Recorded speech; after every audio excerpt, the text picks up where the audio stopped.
Reading with your kids.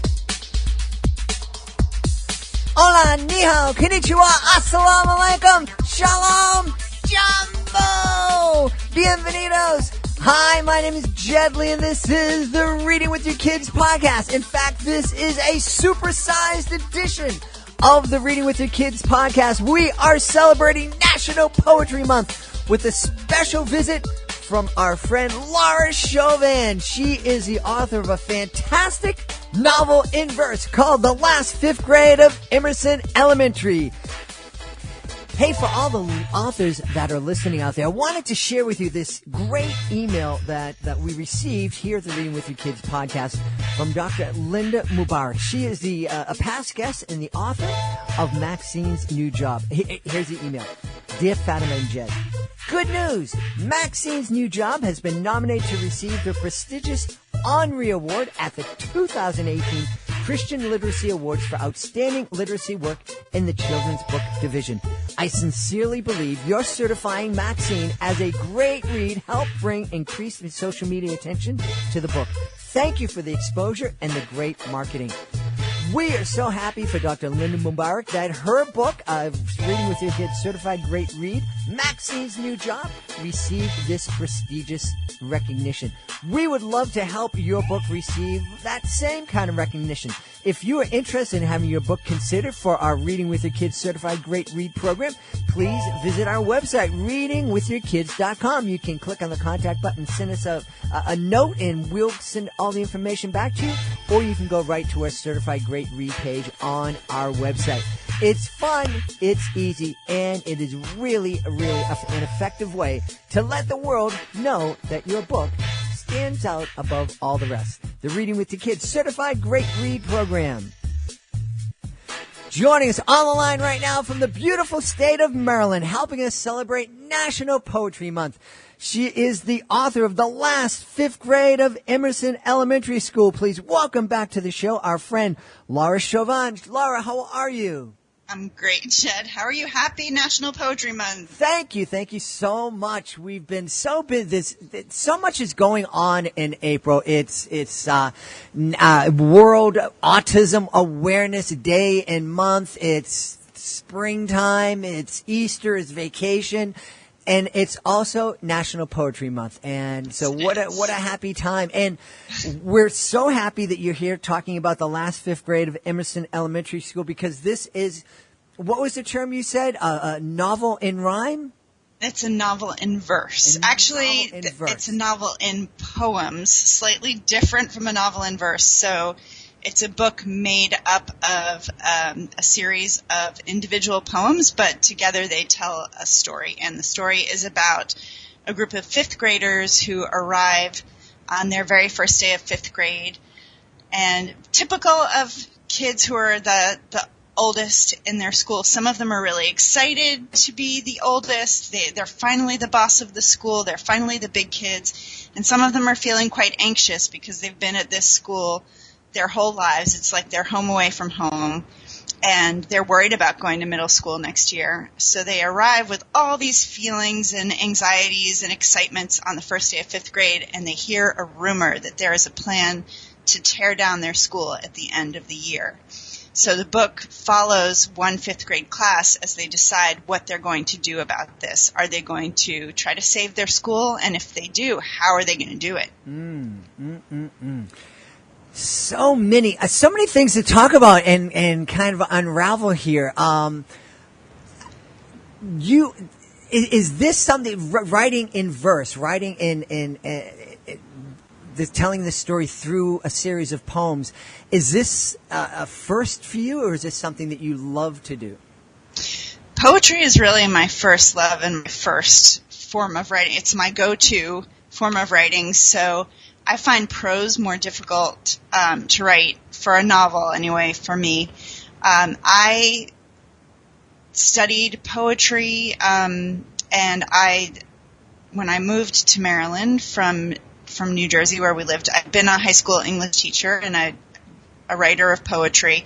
And when I moved to Maryland with my family, I joined a program in our State Arts Council to be a visiting poet in the schools, which I've been doing now for more than 17 years. So it was a wonderful opportunity to get out and be a poet in residence at different schools. So I'll usually spend 2 weeks to a month at a school and running poetry workshops with the students. And it was a big part of the inspiration for this book, because when I have these residencies, I'm writing with the students. They're telling me and their teachers and their classmates about their lives, their interests, their concerns, and all of that sort of found its way into the book. I was interested in showing how a classroom community can come together, and the only way to do that really was to show the many voices in that classroom. So this book is written in 18 different voices, and those are the students in Miss Hill's 5th grade class.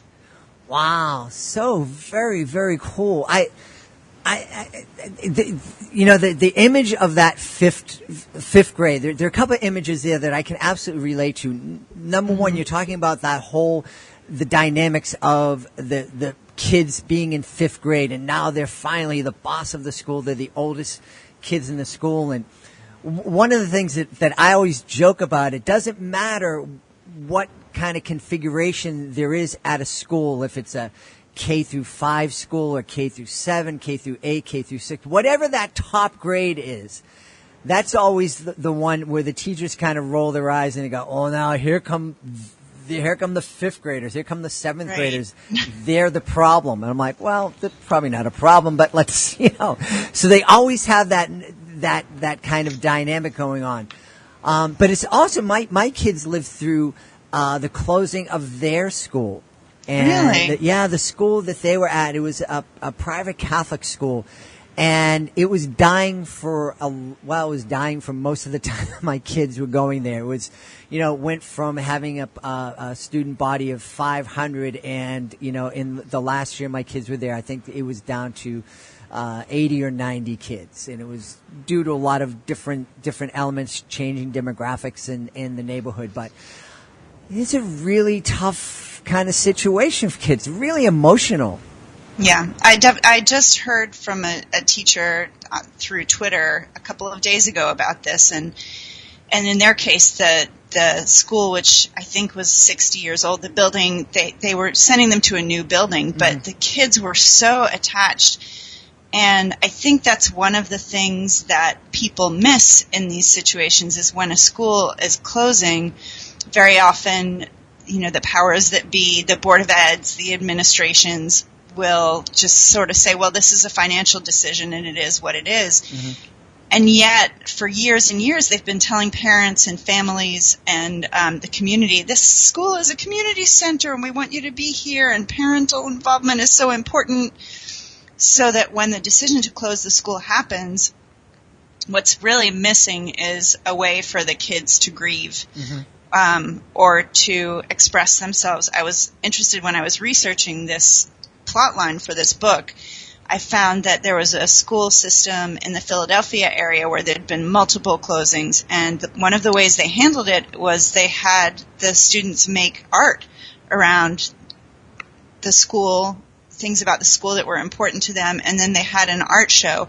And it was just a way to recognize that they had a lot of emotions around this school closing, that it wasn't just another building, where they spent a big part of their lives. So now it's not just another building. Of course it isn't. But also to take something and create something out of their emotions. And I feel like it's a really good solution. I wish more school systems did that when they're going through a closing. Just give the kids some way to express what's going on and how they feel about it. Yeah, I think a lot of times people forget, and it kind of it doesn't make sense that they should have the wisdom to understand this. But a lot of times, as you're saying, that the folks who are making the decisions are separated; they're not in the school communities. And I don't think they realize just how emotional some of these decisions can be.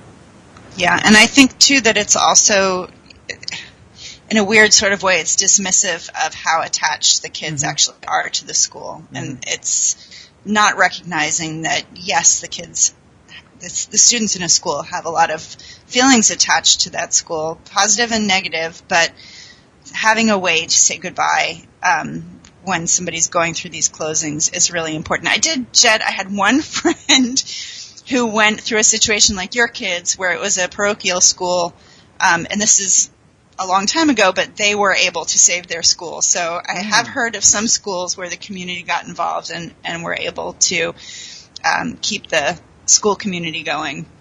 Yeah, it's encouraging when that happens, and it's something that we were trying to do as a school community. But again, the powers that be they were kind of like invisible. They weren't around. We're like, who's making these decisions? We want to talk to them. They're like, no, sorry, it's not. So we kind of said, all right, we've done all that we can. I love too that you're chose to write this in verse, and I find it interesting that this is the way that you prefer to write. It's easier for you to do it this way. Definitely.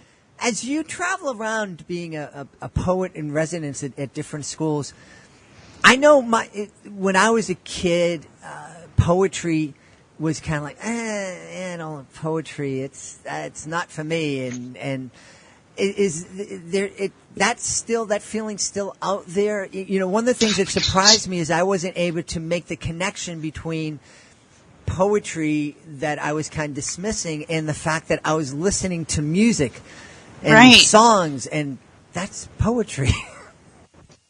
Yeah, definitely. I think one of the things that I like to say is, when I'm working with kids especially, is that the tools of poetry people forget because it's kind of taught out of us. Billy Collins, the famous poet and former poet laureate, has a poem actually about this, and I can't remember the name of the poem right now. I'll have to look it up. But he talks about the way especially in high school, he says the way we treat poetry in the classroom, it's almost like poetry is being tied to a chair and tortured until it tells us its secrets. And I think a lot of people would agree with you, Jed, that they've had an experience where poetry was either overanalyzed or whatever it was, that it kind of took the music or the joy of it out. So when I'm talking with teachers, one of the things I say is pick a favorite poem of yours. It doesn't matter if it's silly or fun or song lyrics, and just read it to your students and say, here are 2 reasons I love this, and just start modeling that way. But I did want to read you a poem from this book, because I think some of my students in this book feel the same way you do. So there's a character named Katie McCain, who's kind of a little bit sassy. She's got blue hair and green toenails. You can't see them on the cover, but she has them.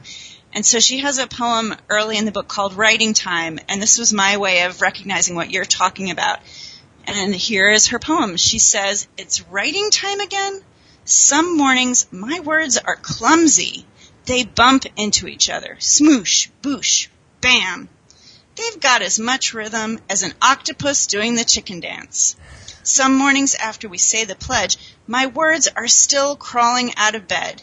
They've got fuzzy slippers on. They have not brushed their teeth. P.U. This poem stinks." So I think it's important to sort of allow the fact that, we're not going to write a great poem every day, and that's what I kind of love about it, is there's a sense of play. We're not, in a poem, you've got a page in front of you, and you can try new things. You're not necessarily going for perfection. If you're investing in a page, you can allow yourself to either make mistakes or try ideas, and that's what I love about the form. You kind of hit on something that I think, I was talking to another author about this, that adults go through.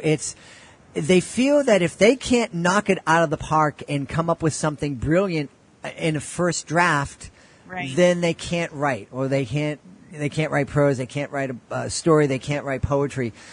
But the reality is that every poet, every author goes through draft and revisions and editing, and nothing comes out perfect the first time. Yeah, I definitely. I mean, well, I won't say nothing. Oh, okay. Every once in a while, nothing of mine comes out. Every once in a while, you get really lucky. I actually, when that happens, I often think our brains are secretly working without our knowledge on the piece of writing. But yeah, I feel that way for sure. That revision is such an important part of poetry, and one of or any writing actually. One of the things I think that's really fun about poetry is you have, as a poet, you have access to these traditional forms like sonnet and triolet and forms from other cultures like haiku and tanka from Japan. And sometimes, for me, I like as a revision technique, sometimes taking a poem that I've been writing in free verse, so it doesn't really have any rules, it doesn't follow a rhyme scheme or a particular form, and I try plugging it into a traditional form and see what happens. And I love that. I love having access to that because sometimes the poem works better when it's sort of in the shape of a traditional form, and sometimes I say, nope, that's not working, but I've learned, okay, these were some ideas from the original poem that I didn't use in the revision, and now I realize I didn't need them. They sort of dropped away, so ideas will sort of fall out. And that's one of the things that I wanted to do in this book. It ended up being really important. So in the last fifth grade, I think there are 3 or 4 sonnets, which was Shakespeare's favorite poetic form. At the end of his life, when he stopped writing plays, he only wrote these sonnets. And because sonnets are such a strict form, they're 14 lines, they have a very strict rhyme scheme, they have a very strict meter or beat to them. So in my book, in the last fifth grade of Emerson Elementary, all of the sonnets come at a point where a character is feeling boxed in by how others think they should behave or how others see them. So the form of the poem can match what's going on in the character's life.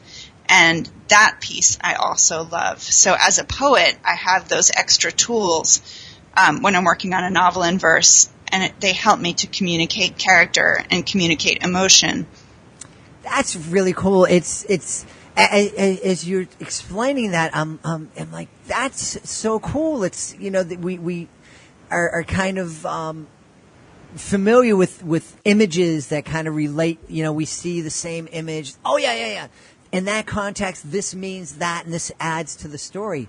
And what a neat way to kind of add to your story, to find these different poetic forms and to kind of help express those emotions. So if I say to you limerick, you say to me, what's the mood of that poem? Limerick. Fun. Exactly. Yes.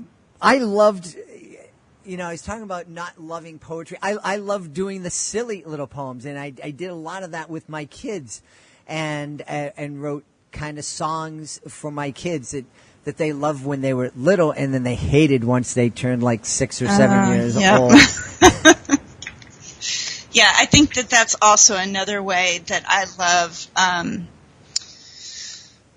if you're a parent, one way to sort of teach that love of poetry, even if you're not sitting down and reading a book together, is doing that. Taking songs that your family loves and making up new silly lyrics. We used to do that all the time with our kids when they were growing up, but I also used to do it with my brothers when I was little. I remember there's a Billy Joel song, For the Longest Time. Mm-hmm. You know that one? Yes. Okay, so we rewrote that song, and instead of For the Longest Time, it was about our cat. So it was Trini is a cat, and we wrote the whole song about our cat. And we weren't thinking about it, but it was a poem. We were using poetry skills. To rewrite that. I won't sing it for you. You'll just have to trust me. Well, I think that's a really, we talk about reading with our kids and how important that is. But talk a little bit about how important it is and how much fun it is for families to kind of just sit down there. I mean, we did it one time with, there was a song on the radio, and it had this great beat, but it was nasty. It was just, I just couldn't let the kids listen to it. Like, I'm sorry, guys, let's come up with some new words. And we did, and it was a lot of fun. And but talk about that. Talk about the value of sitting down as a family and coming up with rhymes, whether it's new lyrics for a song or a new spin in a classic poem, or just coming up with something from scratch.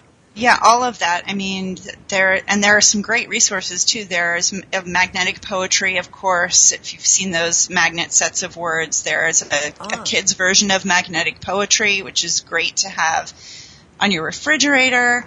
Any kind of wordplay, I think there's a game called Bananagrams, where you kind of backwards build a crossword puzzle. So you're not, you've got these, if I remember right, you've got these letter cubes and you can make words and you take turns, and anything where you're engaging with language like that, I just personally, I think it comes for me from two places. I remember my father grew up in the 40s and 50s, and children were still memorizing poems for recitation in school in those days. So he used to recite to us from Longfellow's the Song of Hiawatha. So I still remember my dad on the shores of Gitchigumi, on the shining bright sea water, and then going on from there. That's as much as I can remember off the top of my head. And the Midnight Ride of Paul Revere. Yes, you know, these long narrative poems that children used to memorize in school. So there was that piece. And then there was also one of the first books that I have an actual image of myself. So an image memory is Robert Louis Stevenson, who wrote Treasure Island, has a book of poems called The Child's Garden of Verses, or A Child's Garden of Verses. And I just remember having a very deep connection with that book. And if you talk to especially American poets, of my age, so in their 40s and 50s, many people will point back to that book as being one of the first where they really encountered poetry and fell in love with it. And so that's just a beautiful book. So, having all of that available, there's a national recitation contest now, so people are trying to bring it back, called Poetry Out Loud, where high schoolers compete, sort of similar in some ways to the National Spelling Bee, but these are high schoolers who prepare I think they have to prepare 3 or 4 poems from a list that they're given, and it's an extensive list. And they're not writing original poetry, it's the act of reciting a poem. And there's a national, they go from regionals to states to nationals, and the national competition, it's usually during National Poetry Month, I think, or maybe it's in May. And the performances of these kids sharing these poems that they've been practicing reciting, it's very powerful. And so I think all of those things are sort of in the mix for kids. So I would recommend, if families are interested, to watch some of the past students who've been competing on the national level for this Poetry Out Loud. Yeah. And we talk about the benefits of reading with our kids. Certainly, the more ways our kids are able to express themselves, it's, just kids sit down and they learn how to add. Well, that's great. But they're not perfect at math yet. They need to learn how to subtract and to multiply and to do calculus and algebra. And the more of those ways to express those mathematic ideas, the better they are, the more opportunities they have. Same, I believe, with expression and communication, and certainly being able to understand poetry in the different forms. It's just one more skill to add to that our kids can add to their toolbox, that are going to help them as they grow into the adults that they're going to be. Right, and so many children and teens love the novel in verse form, and it's been talked about a lot. I mean, there are definitely a lot of reasons. It feels very approachable on the page because you're not sort of confronted with this big block of words. You've got the poetic white space on the page. I feel like novels in verse can be more engaging for some people than prose, because just the way a poem works. You're making connections between different pieces of information. Especially when you've got more than one character, you're sort of comparing different points of view of the characters. And the other piece is, and this is really something I think that is unique to poetry, is the way a poet uses the line breaks on a page. Mm-hmm. So you read a line and then your eye skips down and you read the next line. It reminds me of when one of the things I used to do with kids who are struggling with reading or who were emerging readers, or especially kids with dyslexia, I can remember the teachers used to make a piece of paper and make a window, so you'd only be reading a few words at a time, so that you weren't distracted by the other things on the page, or that you could focus on those words. Well, a poem does that. A poem has the reader one line at a time, pause, one line, and so you're getting packets of information broken up in a way that it has rhythm, yes, but it's also, for many readers, that it's helpful to be reading just the one line at a time and kind of absorb that information before you move on to the next piece of information or the next part of the story or the next emotion. And so for all of those reasons, I think novels in verse are getting more and more popular with our young readers. They're not as popular with adults. The number of novels in verse published in a year for kids and teens compared to the number published for adults, it's just like there's no comparison. Mm-hmm. So for some reason, it really connects with kids and teens in a way that it doesn't with adults. Wow. Is it possible that a novel in verse, if a parent's out there and they're struggling with a kid, we've talked with other authors about the value of reading comics and reading graphic novels and the fact that those are reading, especially for reluctant readers. Is it possible that there may be some reluctant readers that are going to respond better to a novel in verse or poetry? Yes, definitely. For the reasons I was saying, there are so many books. I love Sharon Creech's Love That Dog is a great one to start on. And it was a big inspiration for me in writing the last fifth grade. I think what you're saying is very true, and I've thought about this a lot, that the thing about graphic novels is that the reader has to be engaged in making connections between the words and the pictures, because you're not going to follow the story unless you put those things together in your mind. Mm-hmm. And a poem is very similar in that way, because of the economy of language in a poem, where you're not sort of, I don't want to say you're not getting all of the information. It's just the way a poem is constructed. Things are a little bit more subtle. Mm-hmm. Things that you might include in a prose story, for a paragraph might be one word or one symbol, might hold all of that information in a poem. And so those kind of connective leaps that you make in a graphic novel, you're also making in poetry. Even a novel that's written in poems like mine is, where each poem is about a page long, you're making those leaps between poem to poem as well. So it's hard to explain. I feel like in prose, it's kind of like jumping into a lake. Mm-hmm. You're jumping into the lake of the story, and it's like the story is flooding you and you're completely surrounded by it, and that's a wonderful thing. But a poem, it's more like a raft on a river. The poet is guiding you in your reading, especially with the tool of line breaks. Mm-hmm. So you're being not pulled but guided in a way that doesn't happen in prose necessarily. Mm-hmm. And that, I think, is a more comfortable, I hate to use the word accessible, but I feel that there are some readers who trust that process a bit more.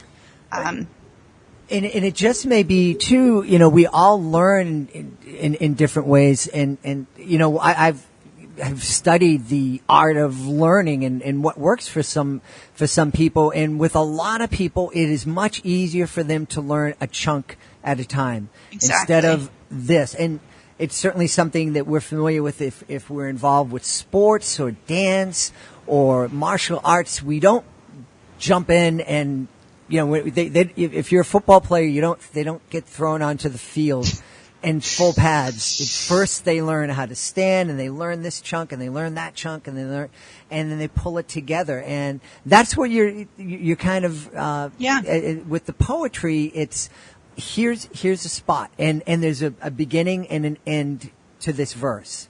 Right. And take a breath. Kind of, what did that say to you? Okay, now we're ready to go on to the next spot. Yeah, definitely. So there is, I think, breath is a really good word to use because you are taking your breath. Those pauses are built into the structure of the words that you're reading, and that pause is good. Like we were saying, that pause is good for some people. Mm-hmm. You know, I'm really excited, and I really mean that. I'm just imagining a family out there that's struggling with their kid, and they know that this kid, there's intelligence that's not, that the teachers haven't found yet. You know, this kid is struggling at school, and if this is the key that can kind of unlock that and be the kind of vehicle where now finally this kid is able to kind of demonstrate that, I have this. I can think this. I'm not that person you thought was incapable. I am capable. I just have to do it in a different way.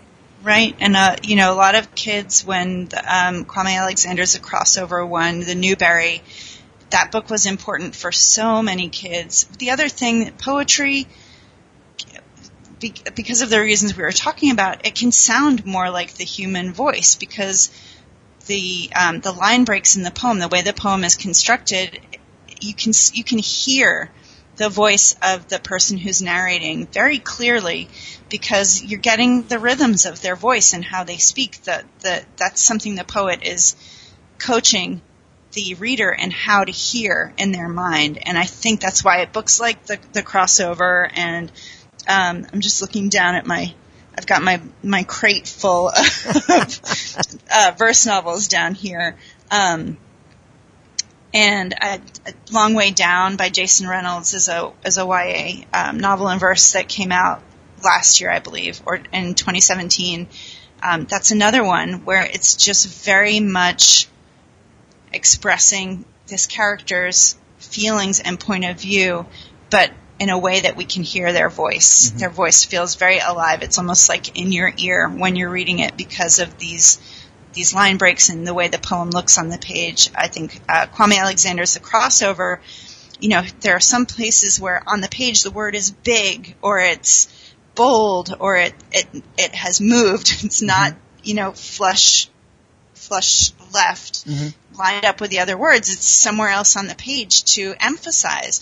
So when I talk about that the author is coaching you in how to hear, those are some things that a poet can do that's not necessarily available in prose. Mm-hmm. Mm-hmm. This is fascinating, and it's giving me a whole new perspective on the art of poetry, and I'm really excited about. I'm really excited. Just for that family that I was mentioning, and that kid, and what this could potentially do to help unlock some kids and some kids' potentials. What's your favorite style of poetry? Is it if I would, I probably, all the little silly poems that I write for my kids are probably all limericks in one way or the other. What's your favorite way to write poetry? I don't have a favorite way to write poetry. I love the fact that people are continuing to invent different forms. So I'm just thinking of some recent forms that were invented. There's a children's author named Gregory K. Pincus who came up with a form of poem that's based on the Fibonacci sequence, where the syllables of the poem are the Fibonacci numbers. Okay. 1, 1, 2, 3, 5, 8. So the first line has 1 and the last line has 8 syllables.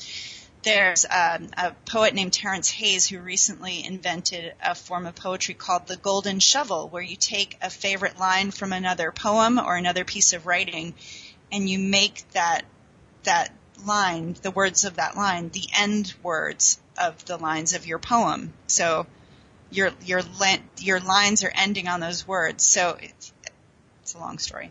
I have a friend who invented a type of poetry called the blackjack poem, which is somewhat similar to a haiku, except there are 7 syllables on each line. So it's a small poem with 7 syllables on each line. So what I love about poetry is that kind of invention and play, how it continues to grow. You know, we have the traditional forms like I was talking about. Some of them are very complicated. And then we have people inventing these new forms, and it just opens up more possibilities of how we can interact with language and how we can use the language to communicate our ideas. Cool. I wish I had this perspective when I was in high school. I don't know if I would have done anything with it, but just as you're talking, I just remember struggling in high school with that whole haiku thing, and I didn't get I got to do this and why. And it isn't so much that this is the way to express yourself. This is a way to express yourself, and if you become familiar with this, then it's going to help in other areas of your life. It's the toolbox, right? Yes, it's the absolutely. Poets have a great big toolbox, lots of things. We have some of the same tools as prose writers do, like figurative language and imagery and all of those things, but we also have this long tradition of these different forms, and each form has its own feel. Like haiku, as you probably know, is meant to include something about nature. It's meant to express something about how humans observe and interact with nature, and that's just built into that form of poetry. Just like we were saying before with the limerick, fun is kind of built in. You would not have a sad limerick, would you? Not me. Absolutely not me. I would challenge you to write one, but I don't want to make you sad. Well, this is fascinating. I think we could talk about this all day long, but where can folks go to find out more about poetry, and also where they can find out more about your books? So the last 5th grade of Emerson Elementary is a book from Random House Kids. So you can go to the Random House Kids site or my website, which is www.laurashovan.com.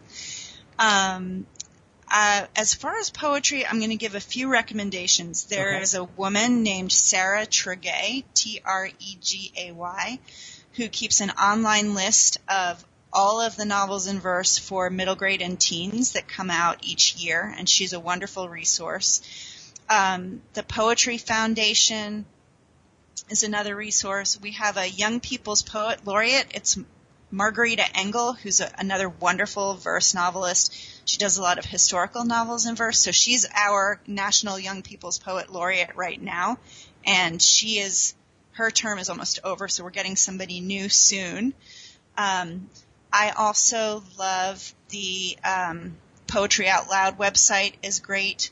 The poet I mentioned earlier, Billy Collins, when he was our National Poet Laureate, the name of the poem I mentioned is called Introduction to Poetry, by the way. He has a site called Poetry 180, which is a poem every day for the school year. Oh, okay. It's mostly for high school students. And then I also will point out to you something I participate in, which is a blogging community called Poetry Friday. So if you search the hashtag Poetry Friday or look up Poetry Friday, there are a group of about 30 to 50 bloggers, and every Friday they blog something poetry related. And many of those people are in the Kidlit community. So they're either children's authors, like Amy Ludwig Vanderwater, who's a children's poet and a picture book author, Charles Waters and Irene Latham, whose book, Can I Touch Your Hair, which is a conversation in poems, a picture book, came out last year. They all participate in Poetry Friday. So if you want to kind of just dip your toes in, Poetry Friday is a good place to start. Well, that sounds like a good place to start, and it sounds like a good place for us to end our conversation. We've had a blast. Do you have a poetic way to say goodbye, Laura? I don't mean to put you on the spot here. Hang on. Let me see if I have something in this book. So I will say one thing that we didn't talk about is in the back of the last 5th grade of Emerson Elementary, there are a list of the poetic forms in the book, but there are also poetry challenges. So there are some poetry writing prompts that you can try for yourself. So this is from the very last poem in the book. Edgar Lee, who's one of the main characters, is talking to his notebook where he's been recording his poems all year. And the poems that this class is writing are going inside a time capsule. So that's what he's referring to here. He says, in 25 years, when the time capsule gets sprung from its wall, I will take you out and read all my poems about friends, sad times, things that made me want to rhyme. I know you'll be there waiting in the dark, a quiet spark, so I'll never forget a 5th grade boy called Edgar Lee who loved poetry. We've been talking today to the author of the last 5th grade of Emerson Elementary, and we've been celebrating National Poetry Month with our friend Laura Shovan. Laura, thank you so very, very much. Thank you. It's been a pleasure. I could talk about poetry all day long. Please be sure to join us for the next edition of the Reading with Your Kids podcast. Our guest will be the author of Sydney Said So, April Lee Terrell. You know, we don't want you to miss a single episode of the Reading with Your Kids podcast, so we really encourage you to subscribe to the show. We love when folks subscribe to the show on the iHeartRadio podcast app. We love iHeartRadio. We also love the other platforms that carry the show: Spotify, iTunes, Himalaya, Podcast Addict, Stitcher Radio, Apple Podcasts, and wherever you find podcasts, we can be found there. Hey, I want to thank Laura Shovan for being here today, helping us celebrate National Poetry Month. I want to thank my amazing associate producer, Fatima Khan, for all she does for the podcast. And, of course, we want to thank you. Thank you so much for joining us today. And, as always, thank you so much for taking the time to make the world a better place by reading with your kids. I'll be looking for you in the next edition of the Reading with Your Kids podcast.